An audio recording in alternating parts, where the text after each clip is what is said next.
Hey Reddit, I don't even know where to start. Honestly, I don't know if anyone would believe me if I didn't tell this. Last Christmas, something happened to me that completely shattered everything I thought I knew about my family, my past, and even myself. The story sounds unreal, but every word is true. My name is Daniel. I'm 27 and last December I returned to my hometown for the first time in years. The reason? My grandfather had passed away. Yeah, I know, it sounds like the opening of a cliché. A funeral, a return home, the family drama everyone dreads. But this trip, it was only the beginning. The real story began the moment I set foot in that old, familiar town. I grew up in London, in a city that never stops moving, always noisy, always full of distractions.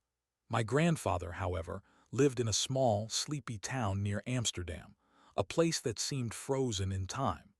A town where everyone knew each other, where streets held the echoes of memories, and where Christmas felt like stepping into an old photograph. The kind of place that lingers in your mind long after you've left. I hadn't been back in years. Life in London had pulled me away, as it does to most people. But death has a way of forcing you to confront the past you've tried to ignore. And so, I found myself driving down narrow cobblestone streets, the town dusted in frost, the kind of winter light that made everything both beautiful and ominous. When I arrived at my grandfather's house, the first thing that hit me was the smell. Old wood, dust, and something else, something I couldn't place at first. A faint, lingering aroma of cinnamon and vanilla, almost ghostly, like the house itself was holding onto memories of Christmases long past. It made me pause on the doorstep. I realized then that stepping inside was more than a visit. It was stepping into a different world, a world that belonged to someone else now. The house was enormous, just as I remembered from childhood. High ceilings, peeling wallpaper, walls crowded with family photos that had yellowed with time. The furniture was heavy, dark, and immovable, like sentinels watching me as I walked through the rooms. Everything smelled of history, of decades of life, of secrets, of silence. For a moment, I felt like an intruder in my own memories. I started helping with the cleanup. Dusty books, piles of old newspapers, toys I hadn't seen in years, letters, photographs, everything jumbled together in a chaotic tapestry of memory. It was strange being there alone. No grandfather, no parents, no brother, just me, surrounded by echoes of a past that was supposed to be comforting but instead felt suffocating. I remember sitting on the edge of a chair, running my fingers over the worn wood of a table, and thinking how little I knew about the people I grew up with. The house, once familiar, now felt like a maze of secrets. Every room whispered something I hadn't noticed as a child. Every shadow seemed to hide a story I wasn't ready to hear. And then I found it. Something I had never noticed before, though I had spent countless hours exploring this house as a kid. An old metal safe, tucked neatly under the stairs. It was small, but it wasn't decorative. Thick steel. A combination lock. Clearly, it was meant to hold something important. I froze for a moment, staring at it. The strangest part.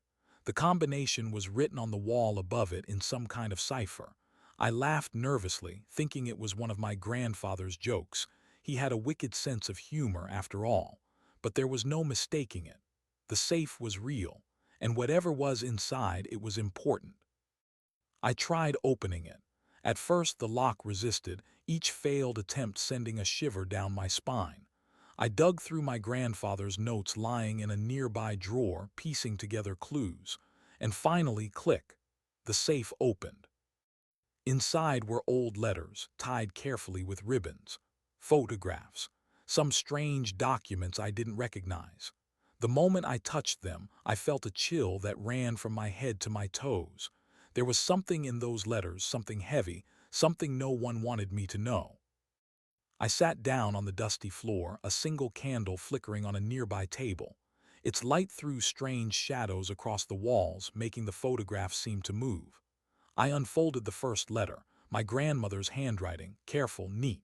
And then I realized, these weren't ordinary family letters. They were confessions, secrets, betrayals, debts, and most disturbingly, truths about me. The first letter alone made my heart pound. Each line seemed to carry the weight of decades. My father, the man I had always looked up to, or at least assumed I knew, was not who I thought he was. My brother, the one everyone called perfect, the successful lawyer, was drowning in debt, hiding it from everyone. Each revelation made my hands shake, made the room spin around me. I couldn't stop reading. Each new letter was a blow, peeling back layers of deception that my family had built around me. My mother, quiet and gentle, appeared in these pages as a hero of sorts. She had been holding everything together, concealing truths that could have destroyed us. By the time the candle burned low, I realized that these letters were more than paper. They were keys. Keys to understanding who I really was and why my family had always seemed strange. Each word was a piece of a puzzle I hadn't even known existed. I couldn't sleep that night. The letters were too heavy. Each one detonated in my mind, reshaping my memories, reframing my childhood. I kept seeing faces differently, hearing voices differently. Everything I thought I knew about my life was suddenly uncertain. The next day I went back to the house. I had to go through everything again. There was too much to process, and then I remembered her, Emma, my childhood friend. The girl I rode bikes with, the one who shared every small adventure. I hadn't seen her in years, but I needed help. I needed someone I could trust outside this house of ghosts. I sent her a message, hesitating before pressing send. "Can you help me sort out some family history?" To my surprise, she replied almost immediately. We met in a small cafe in town. She had a smile and a cup of hot chocolate. I had a pile of letters and photographs I had taken from my grandfather's house. "Daniel," she said, flipping through one of the photos, "are you sure you want to dig into this?" "I don't have a choice," I replied. "I need to know the truth." And with that we began. At first the letters were mundane, holidays, small notes, memories of relatives. But soon cracks started appearing. Lies, debts, hidden failures. My father was not the ideal man I had imagined. My brother, perfect on the outside, was struggling, deceiving the family. Everything I had believed about myself, about my place in this family, was wrong. Emma listened quietly. She didn't judge. She took notes. She helped me piece together timelines, cross-referenced events, asked questions that I couldn't even form in my own mind. And as we worked, the story of my family and of myself began to emerge. I was no longer just Daniel, the son. I was a detective in my own life, uncovering a truth that had been hidden for decades. And the deeper I dug, the more I realized nothing would ever be the same again.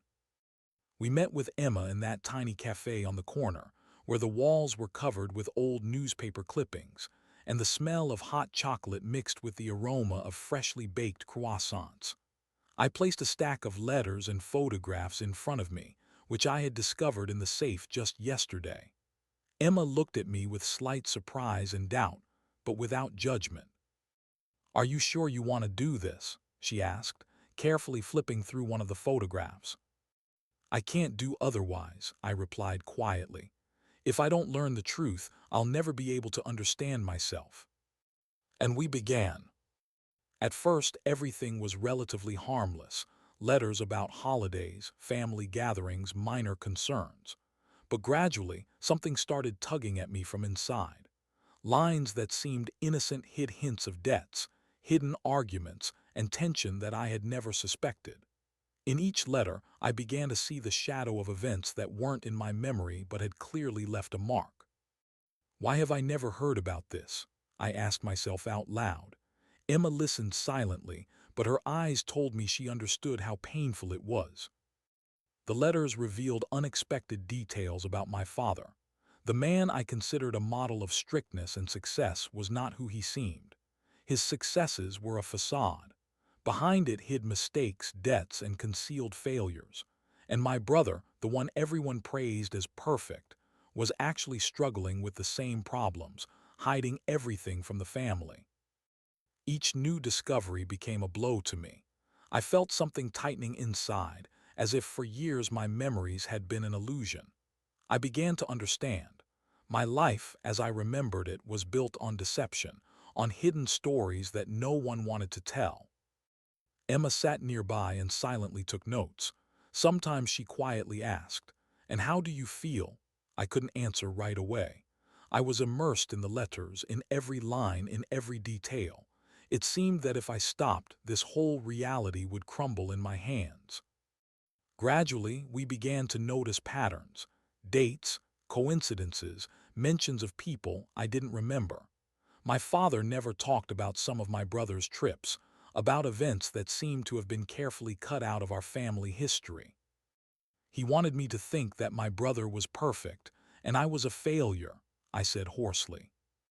Emma nodded. Everything is becoming clearer, and the further we read, the more we understand how deep these secrets go. I began to notice strange things about my childhood. Small hints, odd looks from my parents, their quiet conversations when I passed by. Everything formed a mosaic pattern. Everything that seemed random was actually part of a carefully hidden story. We continued studying the letters and photographs for days on end. Sometimes I went home to process the information, but the thoughts wouldn't let go. Each new letter was like an explosion. Each photo was a tiny piece of the puzzle that flipped my perception of the family. Gradually, I realized these letters were not just a family chronicle. They were the key to my identity. In them, secrets were revealed not only about my father and brother, but also about myself. I began to realize my life was intertwined with lies and hidden truths, and only I could unravel this tangle. One evening, when we gathered again in the cafe, Emma quietly said, "I think your father was far from who you thought he was, but that doesn't mean you're a bad son. Perhaps everything that happened to you was part of a game they played among themselves, not against you." I nodded, understanding the meaning of her words. She was the only person who didn't judge and didn't try to steer me away from the truth. With her help, I began to see my family's story more clearly. And then came the first real shock. I found a letter that wasn't signed by any family member I knew. It was from a person no one had ever mentioned. His words were soft, caring, almost mentoring. But why was the letter kept secret? Why had no one ever mentioned this person? Emma sat next to me when I showed her the find. "Who is this?" she asked quietly. "I don't know," I whispered. "But it seems he knew everything about our family, maybe even more than my father." The letter talked about events from my childhood, about the difficulties my mother faced, about how someone helped our family in tough times, staying in the shadows so no one would know. Every word, every line added tension. The next morning, I returned to my grandfather's house. I wanted to trace everything again. Review the letters, match the dates, look at the photographs more carefully. It all looked like detective work. Every little thing could be the key to the puzzle. And then I noticed a photograph that turned everything upside down. In it, my father was with this person. Their looks were full of anger, misunderstanding, and tension. Nearby lay a letter where my grandfather wrote about a betrayal that destroyed his trust in my father. Emma was silent. She understood that this was more than just a family quarrel. This was the core of the secrets that defined my past. "Daniel," she said quietly, "your family is hiding more than you think." And she was right. From that moment, everything started to escalate. Calls from my parents, questions from my brother, quiet reproaches. "What are you doing there?" Each day added tension. Each day revealed new secrets, betrayals, debts, hidden families. The illusion of the perfect family fell apart before my eyes. I realized that the holiday, the candles, the smells of Christmas, all of it became secondary. The main thing was to understand who I really was and what secrets were hidden behind the facade of my family. I was no longer the child who believed in an ideal world. I had become a detective in my own life, trying to collect the scattered pieces of truth that someone had tried to hide from me for decades. And this was only the beginning. The following days turned into a real hunt for the truth. I woke up with the feeling that everything around me breathed mystery. Letters, photographs, old records, every little thing was like a fragment of a puzzle I had to assemble. Emma became my ally, the only person I could trust. We spent hours in the cafe, in my grandfather's house, even on the street, discussing, comparing, catching up on events that seemed long forgotten. The more I read, the clearer it became. My father was not the man I knew. Behind his facade of strictness and success hid debts, financial schemes, and lies. He built an illusion of a perfect family, but the reality was much harsher. My brother, always shining as an example to follow, hid his mistakes, loans, debts, trying to appear flawless. And all these years I believed I was a failure compared to him. Something tightened inside me every time I reread the letters. My childhood memories of family dinners, of how my father joked, "Why aren't you like your brother?" now sounded different. Those words were part of a game, part of a carefully constructed illusion that suppressed my personality. Emma watched me, sometimes quietly asking, "How do you feel?" I couldn't answer with words.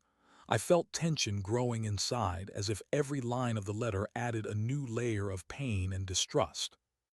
We found letters that weren't signed by anyone in the family. They were from a person no one talked about. These letters were tender, caring, like instructions for a child left in the shadow of family conflicts. And every time I opened such letters, my heart tightened. Who was this person? Why did no one mention him? I began to notice patterns. Dates of my brother's trips, unremembered meetings, strange mentions of names. All of it formed a picture I hadn't seen before. My father deliberately hid the truth, creating the illusion that my brother was perfection and I was a failure. One evening, when we were sitting in the cafe again, I showed Emma a photograph. In it, my father stood next to the person I had just learned about from the letter. Their looks were full of anger and tension. Nearby lay my grandfather's letter, where he wrote about a betrayal that destroyed his trust in my father. Emma quietly said, "Daniel, your family is hiding much more than you think." She was right. After that day, everything escalated. Calls from my parents, questions from my brother, strange hints as if they sensed I had learned something. The tension in the air was palpable. I read the letters, and each new document revealed new stories, betrayals, debts, hidden families. The illusion of the perfect family crumbled before my eyes. I remember one moment when I sat among the letters on the floor of my grandfather's house. The candle was barely burning, and shadows from the photo frames danced on the walls. I felt I could no longer trust any story I had been told. I had to find out the truth, no matter how bitter it was. Emma sat quietly nearby, supporting me with her silence, sometimes asking precise questions that helped structure the chaos in my mind. Thanks to her, I began to see connections that were previously invisible. She became an anchor in the stormy sea of family secrets. And then I came across a letter that changed everything. It was addressed not to my father, not to my brother, not to my grandmother or grandfather. It was from a person who, as I understood, influenced my family's life from the shadows. His words were cautious but full of care. He wrote about my childhood, about my mother, about the difficult times she went through. And every word showed that someone was there, watching and helping us, remaining unnoticed. "Who is he?" I asked Emma. She just shrugged. "It seems like someone was watching over your family from afar, and it seems your father didn't like him." The following days I spent searching for answers. I reviewed the letters and photographs again and again, built a chronology of events, looked for coincidences and evidence. Each new document added tension and grew my determination. And then I found a photograph that literally broke me. In it, my father and the person from the letters. Their faces expressed anger, misunderstanding, tension. Nearby, a note from my grandfather about a betrayal that destroyed his trust in my father. Emma was silent, just looking at me. And at that moment, I understood. I was on the threshold of learning what had been hidden all my life. From that moment, events accelerated. I began receiving calls from my parents, questions from my brother, suspicious phrases. What are you doing there? Each day brought new evidence of hidden truths. The letters revealed stories about debts, betrayals, hidden families. And gradually, I began to see that the perfect family had never existed. I realized that the holiday, the candles, the smells of Christmas, all of it was secondary. The main thing was to understand who I really was and what secrets were hidden behind the facade of my family. Each letter, each document, each photograph, these were pieces of a puzzle I had to assemble. And the deeper I delved, the clearer it became. My life was built on deception and hidden truths. This was real detective work, but instead of streets and crimes, I was investigating the family I had always considered my safe haven. And each new document opened new facets of the truth that I had never suspected. Inside me grew an understanding, if I didn't learn. On the third day of my investigation, I felt like I was trapped in my own family. Every corner of my grandfather's house, every old photograph, every document turned into a trap for memories. They showed me what I was never supposed to see. Emma sat nearby, flipping through letters and taking notes. She was the only person who could understand my state. Sometimes I caught myself looking at her and thinking, if she can endure this, then maybe I can too. I opened a letter written by my grandmother. She described events I had no idea about, my father's debts, hidden expenses, failed investments that were never discussed at dinner. And most surprisingly, she did it with love, trying to protect me and my brother from the heavy truth. Daniel, Emma said, you see, she was trying to hold the family together by hiding the truth. I nodded, but inside me everything was boiling. I understood that my childhood resentment toward my father, toward his comparisons with my older brother, was just part of a much larger story. All this time, I had been shaped by hidden rules, others' expectations, carefully constructed illusions. Darkness gradually thickened outside, and I returned to the letters with a sense of an approaching storm. Each letter was a blow, each line a new twist. I began to notice that my father never talked about some of my brother's trips, about his successes and failures. At first, I thought it was a coincidence, but now I understood. It was carefully hidden. He wanted me to think that my brother was ideal, and I wasn't. I muttered through gritted teeth. Emma placed her hand on my shoulder. Now everything is becoming clearer. You're seeing what they tried to hide for decades. And the truth was shocking. My brother, outwardly successful and confident, was actually struggling with debts. He lied to my father, lied to me. And all this time I lived in the shadow, feeling secondary. I began looking through the photographs. In one of them, my father stood with a person I had never heard of. His gaze was full of anger, tension. Nearby lay my grandfather's letter, where he wrote about a betrayal that destroyed his trust in my father. Emma was silent, watching my reaction. You understand, Daniel, this isn't just secrets. This is the core of the whole family. And she was right. I decided to call my brother. Thomas picked up with irritation. Daniel, what are you digging up there? He asked. I want the truth, Thomas. Why did you hide all this? Why did Father make me think you were perfect and I was? My voice trembled. He snorted and hung up. I expected that. With the power and influence of my family, no one wanted these secrets to surface. But now I couldn't stop. The following days turned into real detective work. I photographed letters, checked dates, tried to understand connections between events. Each new discovery intensified the tension, debts, betrayals, hidden relationships, and I began to see cracks in the facade of the perfect family that had seemed impenetrable to me all my life. And then came the moment I will never forget. My mother, quiet and always calm, suddenly spoke. I was sitting with the letters at the kitchen table when she approached. Daniel, she said quietly, I have to tell you the truth. You are not my husband's son. You are not his son. Silence absolute. What? I forced out. You are not his biological son. she repeated, trembling. I never wanted you to find out this way, but now it's too late. The world around me collapsed.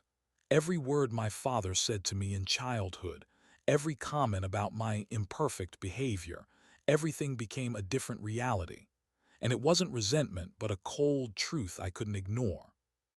Emma held my hand. Daniel will find the answers, she said. And we began searching for my biological father. In the letters left in the safe, I found clues to a man who once helped the family. His help caused envy and anger in my father, who did everything to erase him from our lives. Each new letter added details. Who he was, how he supported my mother, why my father hated him. Every day, I delved deeper into the web of family secrets. Meanwhile, confrontations with my brother and father occurred. They felt the threat of exposure. Minor provocations, questions, suspicious looks, all of it intensified the tension. I understood. If I wanted to learn the truth about myself, I had to go all the way. And then we found an address in Paris, a place where, according to the letters, my biological father might be. My life turned upside down, from my grandfather's secrets and hidden debts to searching for the person who defined my origin.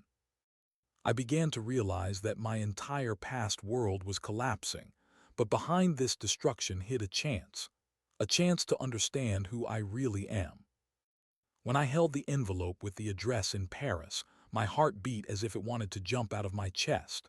This was the moment I had waited for all my life, though I didn't understand what exactly I was searching for. Paris, the city that had seen millions of fates, thousands of stories, but now it became my starting point, my point of truth. Emma helped me gather all the letters, photographs, and notes. We sat in a small hotel on the outskirts of the city, and every sheet of paper seemed like a burden that needed to be carried carefully. "Are you ready?" she asked when I packed the documents. I nodded. Ready or not, there's no choice. I have to go all the way. The journey to Paris passed in silence. Snow slowly fell on the railway tracks, and every movement of the train seemed a reflection of my inner state. Everything accelerated. Everything was unknown. Everything both beckoned and frightened at the same time. When I first stepped onto a Parisian street, the city seemed strangely familiar and alien at once. The noise of the metro, the smell of fresh baking, narrow streets with gray houses, and in every step, the feeling that I was approaching something fateful. I followed the addresses from the letters, asked neighbors, checked every corner, every small shop. And every time someone confirmed the existence of this person, my heart beat faster. Finally, I stood before a small apartment in the 7th arrondissement. The door was opened by a middle-aged woman. Surprise was in her eyes when she saw me with a stack of letters. "You Daniel?" she asked, her voice trembling. "Yes," I replied. "I'm looking for my biological father." Her face changed. She took my hand and invited me in. There behind the door, a story unfolded that I could barely imagine. She told me that my biological father had indeed helped my mother in difficult times, supported her when she was lonely and lost. He watched over me from afar, wanted to make sure I grew up safely. But my father, learning about it, felt envy and anger and did everything to erase him from our lives. Every word echoed in me. Everything I had considered betrayal, lies, mistakes, now gained meaning. And then I met him, a man with soft eyes, a tired but kind face. When he looked at me, I saw a reflection of everything I was searching for: understanding, acceptance, genuine care. "Daniel," he said, "I've been waiting for this moment, for you to decide who to be yourself." I couldn't speak.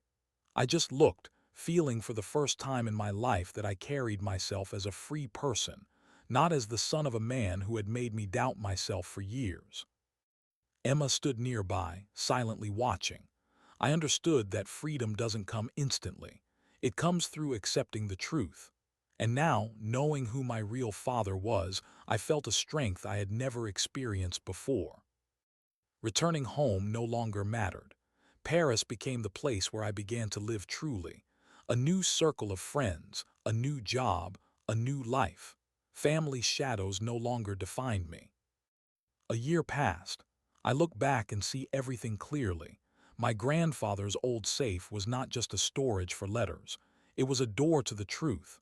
And that truth gave me a life I could choose myself. The phone rang. On the screen, my brother. "Daniel, I need your help," he said. I smiled. I remembered all the humiliations, my father's words, all the years of doubt. But now I no longer lived in their shadow. "Of course," I replied. "Let's figure it out together." I looked at the street, where snow softly fell on the old cobblestone streets of Paris.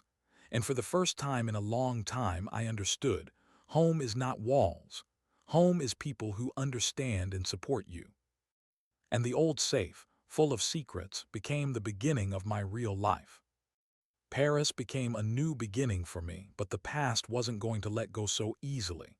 It seemed I had found the truth, met my biological father, felt free, but the shadows of the family still pursued me. Every morning I woke up in my small apartment and saw the light falling through the shutters. It was soft, golden, not like in London. There was something new in it, something promising change. But along with this light came the calls. Thomas called more often than usual. His voice was strained, tense. "Daniel, you need to come back. You don't understand what you've gotten into," he said. I was silent and he continued. "Father knows you found the letters. He's furious. And he said that if you keep digging, he'll cut you out of the family." Those words sounded almost funny. I mentally replied, and was I ever truly part of this family? But something inside still stung. How many years had I wanted to prove to this man that I was worthy?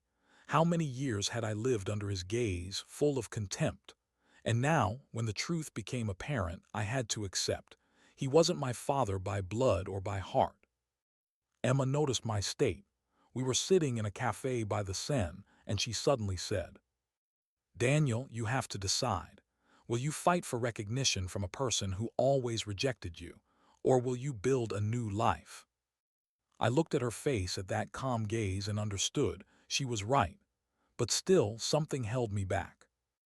A few days later, I received a letter, not electronic but a real paper one. The handwriting was familiar, harsh, straight, as if every word was carved with a knife. It was a letter from my father. "Daniel, I know you're digging in the dirt that your grandmother left. Know this, you have no right to judge our family. You're nobody. And if you think some stranger in Paris can replace me, you're wrong. Come back home. Either you're part of the family or you no longer exist." I reread the letter several times, and each time it hit my heart, but not like before. Before, I would have broken down, felt guilt, tried to prove otherwise. Now, I felt only cold and detachment. I no longer belonged to this man. However, the situation was complicating. My brother was tied to debts that began surfacing. People he owed money to started looking for me. I realized that the family secrets were intertwined with my life much more strongly than I wanted. One evening, Thomas called again. His voice trembled. "Daniel, please, I need help. I'm not coping. Everything is getting out of control." I closed my eyes. My whole childhood flashed before me. Comparisons, mockery, his flawless image that beat me every day. And now this perfect brother was begging me for help. "Okay," I said, "but on my terms." Emma listened to this conversation and just nodded. She knew it was inevitable. I had to return to the past to finally free myself from it. When I found myself in my grandfather's house again, the smell of dust and old wood hit me like a slap in the face. But now this place didn't scare me. It became an arena for the final battle. Thomas looked exhausted. His expensive suit was wrinkled, bags under his eyes. He no longer resembled that brilliant lawyer everyone portrayed him as. "Everything has collapsed, Daniel," he admitted. "Debts, career, father hates me for it." "Father hates both of us," I said coldly. "But the difference is that I'm no longer going to play by his rules." My brother lowered his gaze. You don't understand. If the truth comes out, it will destroy us. I smirked. Thomas, the truth has already come out. I know who I am, I know who he is, and you know too. He fell silent. We sat in silence until Father himself appeared. His steps were heavy, his voice sharp as a knife. Daniel, you're back. I raised my head. There wasn't a drop of warmth in his eyes, only cold and contempt. I want to hear the truth, I said, all of it. He laughed dryly, cruelly. The truth, you won't handle it. I took a step forward. I already have. And then he said what I knew, but needed to hear directly. You're a mistake. You were never my son. Those words didn't hurt. They freed me. I looked him in the eyes, and for the first time in my life felt equality. He no longer had power over me. You're right, I said calmly. I'm not your son, and that's why I'm free. That night became a turning point. My mother, trembling, confessed finally. She loved another man but stayed in the marriage for the children and out of fear. Father never forgave her. All his anger poured out on me as a living reminder of the betrayal. I listened to her and felt a strange relief. Everything fell into place. Thomas couldn't hold back and cried. His perfect facade crumbled right before my eyes, and for the first time in my life, I didn't feel weaker than him. We both turned out to be victims, just in different roles. Emma, sitting nearby, said quietly, Daniel, now you have to decide what to do next. Leave all this here or continue living in this shadow. I understood there was no choice anymore. I had to leave. The next morning, I left for Paris again. The snow was melting on the pavement, and I felt a lightness I hadn't known before. Father remained in the past, brother with his debts, mother with her regrets. I was leaving with the feeling that for the first time in many years I was living my own life. And somewhere deep in my soul, I knew, all this started with that old safe, with a piece of metal that hid not only letters but also my freedom. The train left early in the morning. The station was almost empty, only a few sleepy passengers and the smell of coffee from the nearby kiosk. I sat by the window and watched as the platform slowly receded backward. In my chest was a feeling of lightness, as if the heavy stone I had carried all my life had finally slipped from my shoulders. Everything that tied me to the past, the cursed silence in the house, Father's cold looks, the eternal sense of guilt and alienation, remained there beyond the horizon.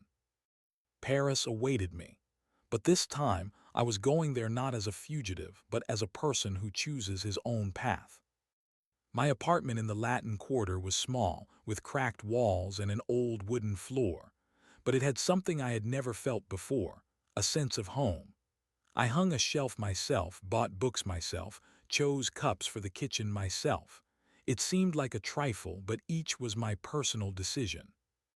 In the mornings, I went to the bakery on the corner. The smell of fresh baguette, the ring of bells on the door, the friendly bonjour from the baker, all this became my new ritual. I was learning to live from scratch, and there was an amazing happiness in it. Emma visited me often. Sometimes we sat on the roof of the house and watched the sunset over the Seine. She laughed, talked about new projects, and I caught myself thinking that for the first time in a long time, I was listening to a person not through the prism of my fears, but truly. You've changed, Daniel, she said one day. In what way? You've become free. Her words sounded simple, but they contained everything I felt. But the past still knocked on the door from time to time. One day I received a letter, this time from my brother. The handwriting was trembling, uncertain, not at all what I was used to. Daniel, I don't know if I have the right to write to you, but I need to say I envy you. You found the courage in yourself to leave. I didn't. I'm still tied to this house, this father, this nightmare. But maybe one day I can free myself too. Don't forget about me. I sat with the letter in my hands for a long time. For the first time in my life, I felt not anger, not resentment, but sympathy for Thomas. His perfect shell had cracked, and behind it was an ordinary person, broken just like me. I wrote a reply, short.